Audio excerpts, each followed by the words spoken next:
What's up, guys? This is an emergency podcast. This is Into the Wild, and we're talking about the article that posted today from Seth Wickersham, who is publishing a book later this year about the quarterback, and it's called America's Kings. And what he's referring to is quarterback play, how people from high school through college to the NFL, how it works, all of the different intricacies of being a quarterback. Weirdly enough, one of the first people that he talks about is Caleb Williams. Yeah. And ESPN wrote almost like a hit piece, it seems like, because of the way that they phrased the headline. But it's basically reads Caleb Williams sought way around going to the Chicago Bears. Some heavy stuff, man. And the article the posting on Instagram and all over social media is Caleb Williams sought way around going to the Chicago Bears, considered signing with the UFL. There's so much that is just it's a hit piece almost. It feels like that way. Because But let's talk about it. Basically disrespects the franchise. And I mean, we had our conversations about this on the side when this first, came out, and I was pretty irate about it. Just hearing about, I'm a Bears fan. I'm not like a fan of a player. Like I have a Chicago Bears wedding ring, man. Like I'm married to the damn team.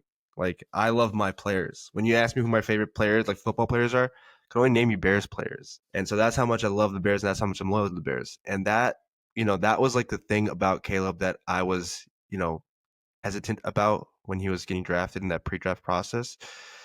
And for it to be confirmed, basically, I mean, we kind of knew that there was something because Cowherd basically confirmed something when he first came out with that original statement that, his PR team is trying to figure out how to get out of Chicago or whatever the case he was saying. And honestly, I was a little butthurt about it, and maybe I shouldn't be because a year later, Caleb, he's embraced the city, and it seems like he's happy to be here. There are times where last year was hard, and I'm not mad at him. I mean, they weren't in the vacuum of things. They weren't wrong about what they were worried about with Chicago, but I still don't want to hear that. Essentially, everything that we heard from, like you said, last year was confirmed. Carl Williams, Caleb Williams' dad, said that Chicago is the place that quarterbacks go to die. And this was last year in the pre-draft process, trying to talk about ways that they can circumvent the NFL's draft process in order to get Caleb out of Chicago to hold that number one pick. They had interesting meetings with guys like Kevin O'Connell at the Combine, and they felt enamored with Kevin O'Connell. And I think we all are to a certain extent as well, but they wanted to do everything they could to get Chicago to trade the 101 to Minnesota, which would never happen in a million years. They talked to Archie Manning about how he went about getting Eli Manning traded all those years back. And they talked to numerous or the Elway's parents, or the agent of Elway's agent. They asked how they can get about supplanting a team, and that was just, I don't know. That's just some, forgive my language, some hoe shit. Yeah. I mean, they were talking about, and then the thing about the UFL, which just, it bugs me so much that this is the headline, is that they were talking about, is there a possibility that he could play a year in the UFL so that he could become an unrestricted free agent and then sign with any team that he wants to? Yeah. Not that he was choosing the UFL over the Bears. And I don't know. It's become such a thing because, it really boils down to two things. You're either a Caleb hater, Justin Fields guy, really wanting for them to trade the pick, get the haul. We're talking about that again. Those people that saw Caleb break the rookie record for the Bears, they're coming, out of the woodworks to dunk on this take almost. And this is like their time to shine almost. So you're in that camp where you're a Caleb hater. You're bringing up the nails. You're bringing up the work ethic. You're bringing up all that. And then you're kind of like us or actually you might be in just a different camp altogether. Yeah. I'm not a Fields fan. But you're in the Caleb camp where it's like, okay, yes, we all saw this. We all saw the writing on the wall that the coaching staff wasn't it. And we saw it play out last year. So if you're upset with Caleb, you literally saw exactly what they were afraid of the entire season last year. And then there's you that is, I'm a Bears ride or die, and you don't mess with my franchise, which at this point, how could you have pride for the franchise that hasn't had I'll always have pride for the franchise. That is crazy. It's not crazy. It's a crazy take. That is the whole point of being a fan. I'm a Bears fan. whatever they do, I will be loyal to them. I mean, like, I cape for everybody. Maybe not Mark Trestman and Flus. I gave him a chance, but he messed it up. But like I rooted for Caleb too. I was with everyone else who wanted to trade Justin and go with Caleb. It was obviously the no brainer pick. Now, was he the most perfect prospect? I had in my grading Drake made like damn near the same level as Caleb Williams as a prospect. So not that I was in love with Caleb Williams like that. I would have been happy with Drake May. Hell, I would have been happy with JJ McCarthy, the hometown kid. And that's maybe because We I like my can't hometown guy. do this. We cannot do this. After this confirms what we already knew and what we saw play out. After the pre-draft visit with the Bears, Caleb said, "You know what? This is a team that has this opportunity, this golden opportunity for me to step in and save this city. He can become a legend." Yes. And he said, "I'm going to win with this team." Yeah. And I appreciate Now, that. after that, in the article, it also says that he was basically watching tape by himself and no one was really going through it with him, which is just, I can't believe that we had Shane Waldron last year. You basically, and this is to me, this says a lot about Ryan Poles. Like this whole article to me, he is the biggest loser from this article. Yeah. Because I was so upset when they kept Matt Eberflus that year. 2024 was it? They brought in Shane Waldron. There was issues with Shane Waldron. JSN at the combine. He said, "Are we live? Is this," when he was asked about Shane Waldron, "Is this live? Are you sure?" And he didn't have great things to say. The Seattle offense was okay, but we saw it play out. And how a franchise invests the number 1 overall pick into a QB that they haven't had ever. Yeah. You can talk about Jay Cutler, ever. Right. And don't provide him with the necessary support that he needs. And the necessary guidance is just beyond me. Yeah. No, I agree. I mean, we all felt and we all knew of the holes in the team, and we were all, weary of Matt Eberflus being able to develop a quarterback despite him just being a defensive coach. There's no trust in that or trust in him to develop a quarterback. I think all of us unanimously wanted him fired and just wanted a clean slate with Caleb, the next coach. So there's no lame duck year, which Matt Eberflus eventually just ended up having. So we all wanted it changed. We all wanted Ben Johnson last year, and we're a year late, but hey, we got Ben Johnson now. Hopefully Caleb can take the next step. The whole city's rooting for him. There's no one that wants. I mean, there's some Phil's fans that want him to fail, but we collectively, you and I, want Caleb to succeed. I like Caleb. Obviously, he was the number 1 quarterback in last year's draft, and we've never had that opportunity to draft the number 1 guy. And so I think we got the right guy to develop him, and we got someone that Caleb respects to develop him, because clearly he didn't respect Shane Waldron. I mean, I tweeted something a couple months ago when Shane Waldron got fired, and when Caleb came in for his 30 visit, and he was going to the QB room, he totally just ignored Shane Waldron and went straight to Thomas Brown. And everyone was like, no one really thought anything of it. But I was like, man, who does that? Your OC is right in front of you. Literally, you just extend your hand and you're shaking his hand. And you completely ignored him and went to Thomas Brown. And I felt like he just didn't respect him. And that should have been the first red flag right there. But, there's also this thing where Shane Waldron did train with Caleb in what is that camp that all those QBs go to, those top quarterbacks that they go to, QB Collective, where all the Shanny guys and McVay guys, they all coach I remember we specifically used that as this is going to be a great year because they play together. They know each other. We're going to go crazy here. And that just didn't pan out that way, man. And I get for Waldron too. I was like, oh, I'm happy we got an experienced coordinator who's, been an offensive coordinator for 3 years, had a top 10 offense one of those years. And, unfortunately it didn't work out the way that it did. I mean, I think everything went downhill was when that Commanders game happened, and when the team basically turned on the coaches. I mean, I think they're already turning on Waldron as as it was going on. I mean, he made a crazy despicable moves like the Colts game, running it with running the speed option with Caleb and DeAndre Swift, and basically turning over down goal at the 1. And then was it Doug Kramer in the Commanders game? But Caleb, oh my God, the Commanders! Yeah, Caleb was clutch. That's what I'm thinking. That's the one thing I say about Caleb. He has the clutch gene, and that's not easy to say. Yeah. I say Mitch had the clutch gene also because he did, but there's still a lot to be excited. Mitch absolutely had the clutch gene. He absolutely had the clutch gene. I mean, again, my quarterbacks, I ride with them. I always root for Mitch even to this day. But Mitch absolutely had a clutch gene. And Caleb has that. And we've seen it time and time again. We saw him win the Commanders game and then only to get Yeah. screwed by Flus. Could have won the Lions game had Rome just ran his route straight. I mean, obviously that was a shit show. But Rome stays running, he probably catches that touchdown. Yeah. I mean, but like overall, like even today, Ben Johnson goes on Colin Cowherd's show and talks about it. Yeah. And I love that he's sticking up for Caleb. But not only that, he's saying Caleb wants this more than anybody. Yeah. He sees this as an opportunity. It's not a fear thing. It's not, no one's done this before. How can I do this? There's so many people that have failed. This entire task just seems too hard for me. Let me try to get out of it. Carl Williams did what any father would do that wants to see his son succeed, right? I mean, most people. And I don't think that what happened last year, it's a completely new staff. It's a completely new regime. The only thing that I think that we need to be worried about, especially now, especially after the moves this offseason, is Ryan Poles. I think this puts such a red flag just in the air for this season because of the fact that he chose, not only did he stick with Eberflus and he hired Waldron himself, he put the stamp on that, the stamp of approval. But throughout the entire year last year, when it was clear that the locker room hated Flus and Waldron, he was the guy that said, we have a great culture. Our culture is great. No accountability. Our locker room is great.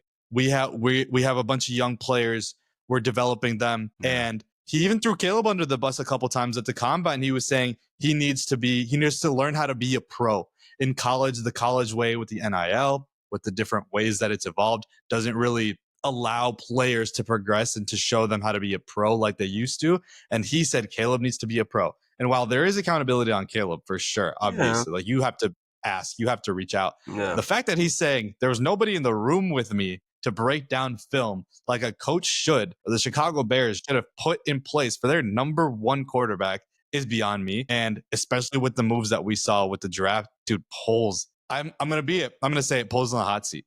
Like I think he needs to be on the hot seat. If this doesn't work, Poles has to be on the hot seat. Now he brought in Ben Johnson. He's bought himself 4 years because of that. I mean he has. Yeah. But I wouldn't be shocked as if in 2 years this doesn't go the way that they planned, he's on the outside looking in. You think they'd fire Poles after 2 years? If we're talking, I mean, we were talking about yesterday with the schedule coming out, 6 to 8 wins. If they go 6 to 8 wins this season, and if they go 6 to 8 wins next season, that's an indictment on Poles. Like the fact that we're talking about next season already is crazy. You absolutely cannot miss the playoffs in 2026. 2025, I think they're going to get some grace. There's going to be a honeymoon period with Ben Johnson. It's a new system on both sides. And I think Poles will get his like free pass because the draft picks he made were for Ben Johnson and Dennis Allen, trying to get the right personnel for their schemes. So I think there's going to be a wash of a year in terms of like having expectations on Poles and Ben Johnson, because they were aggressive in free agency. He got them the picks that they wanted, even though they were luxury picks in Loveland and Luther Burden and whatnot. And so I think he's afforded himself like another 2 or 3 years. I really think him and Ben Johnson are tied to the hip. So I don't know how long Ben Johnson's contract was. I don't know, it's 5 years or 4 years or 6 years. I think it was 5, right? I think so, something like that. It was a big deal. It was like $13 million a year for like 5 or 6 years, something like that. But I think for a lot of it, Poles is definitely tied to the hip with him. And so is Caleb. I mean, they got to figure that stuff out together. Yeah. And all three of them are tied together. And, Ben Johnson's a savior right now. And it sucks to say. I wish it was last year where everyone had a clean slate. We didn't waste one of Caleb's rookie years. I mean, it just makes no sense. And it's something that we're going to have to hold against him for a while because I just... Yeah. He even if I was turn it around. Yeah, I was a big Poles fan, but I'm coming to terms that he's probably a mediocre ass GM. You've been back and forth with Poles for the past like 8 months. I feel like you flip-flopped 4 times. This is the 4th time. Now that are you back on him now? Because after the draft, you were done with him. I'm off Poles. I've been off Poles since the draft. Last season, you were done with him. At the beginning of last season, you were good with them. At the end of last season, you were off him. Then you got back on him before the draft. After the draft, you're back on. You're off him again. I have like this love-hate relationship with Poles. So like I love him at times, like when he makes like the right decisions that I feel like anyone would make, and that's like giving him too much credit. But there's so many bad moves that he's made that honestly at this point are just not forgivable. Like I didn't like the Tremaine Edmonds signing. Davis signing, I liked it at the time, but I didn't know the background about Nate Davis. And he did. League circles knew about Nate Davis, and he still signed him to the $30 million contract. Hated the Chase Claypool trade. Like, I have like receipts about like what value I was hoping to get Claypool in. I was like, oh, maybe it was a fourth or fifth. Yeah. I'd be happy with it. Yeah. Things that a seasoned GM would never make. Basically giving a first round pick for Chase Claypool that itself is a fireable offense. He locked It's in with the first fireable, round but pick. I feel like let's even look away from pre 2023. I think the fact that he is so dead set on covering up his tracks, Yeah, it reminds me a lot of like late Nagy, where yeah, Eberflus is retaining Eberflus and then drafting Caleb is fireable in itself. yeah. That move is looked at as you don't do that. Yeah. You usually line up a head coach and quarterback together, so you don't end up wasting a year like Right. you said. The way that season went and his reactions to it, or at least to the media, Yeah, it were was poor. it's so bad. The presser after Eberflus got fired was so bad. That was Yeah. an all-timer. That was like a puppy with his tail between his legs. Like, it was like he was like castrated, basically. Couldn't say anything, was something amongst his words. And now, he's feeling good and mighty right now with, the offseason, because we've been off-season champs for the past 3 years. But I mean, now it's the time to put up or shut up. And, he hasn't done a good job in building this roster out. I think he's wasted a lot of capital and, getting one-year rentals with Keenan, and not that Joe Tooney's like a 1-year rental or anything like that, but he's also on the old, the other side of 30, constantly trading 6-round picks. And I know there's 6-round picks, but you want to be able to take as many swings at the bat as you can, and then just basically whiffing the 3rd round every year. That's kind of. I just don't think he's been a good drafter. Yeah, overall. he hasn't. I don't think he has had success in the NFL draft. I hate how he goes like, "Oh, I'm so proud of our process, and I'm so proud of our process." And I'm like, dude, what process do you have outside of like that analytics cylinder with like the high athletic score guys, like athletes on your team, which featured Justin Velas and Chase Claypool, and Ruben Hippolyte. Yeah, so it's like I don't get some of the things that he does. I wouldn't have. This draft was really, really upsetting. I crashed out a couple times. I literally was like mean to my wife because of how bad this draft was, and yeah, dude, this was. I'm kind of off on him because I'm like, dude, the job of an NFL GM is not hard. That's what's crazy. How many chances is he gonna get? Yeah, like it's leash after leash after leash, just extending it. And like, look, everyone in the media is really playing this narrative, and it could be true, it could be not true, depending on your take on the games, that Caleb had a bad year. If Caleb's down year is breaking the Bears' rookie records in touchdowns, in passing yards, in attempts without an interception, in quarterback rating, passer rating, like if that's our floor, bring in Ben Johnson. And then with all of the turmoil with the coaching staff last year, are you kidding me? Bring in Ben Johnson. Yeah. And it's them two. It's them two that we have to put our cards in. But Ryan Poles, this article is an indictment on him retaining Eberflus, bringing in Waldron, his culture, his process, his drafts. Yeah, it's just been poor, yeah. And we'll see how this plays out. But the article's pretty damning, and if you haven't gotten the headline is pretty damning. Yeah. But if you really read it, you can understand that this doesn't really. It's a year late. We're talking about what happened last year, and it's just proving what everyone thought at the time. And now we have a new regime in Ben Johnson. All the cards are in his hands, basically. And let's go. Let's do this. Yeah. Make it or break it for Caleb. Like, he's been given everything now at this point. There's no excuses. You have all the weapons in the world. You have a retooled offensive line. Not everyone needs a blindside protector, an elite left tackle. You've seen many quarterbacks play without an elite left tackle and produce. Up to Caleb produce. And it sucks that it's a gauntlet this year, but hey, man, you're the number 1 pick. Go out and get him, man. We're all rooting for you. Yeah. I want you to be successful. We love you, Caleb. We love you, Caleb. I like you, Caleb. And your coach does too, because he said that Caleb's going to have a 4,000-yard season this year and for many years to come. That was nice. Ben Johnson is inspiring. The PR. Ben Johnson has done a great job. He's really reeled us in. Like, Poles hasn't done as good of a job, but we're reeled in with this offseason because of Ben Johnson. Yeah. And in Ben, we trust. 100%. Let's do it, man. All right. That'll do it for us here at Into the Wild. We'll see you guys next time.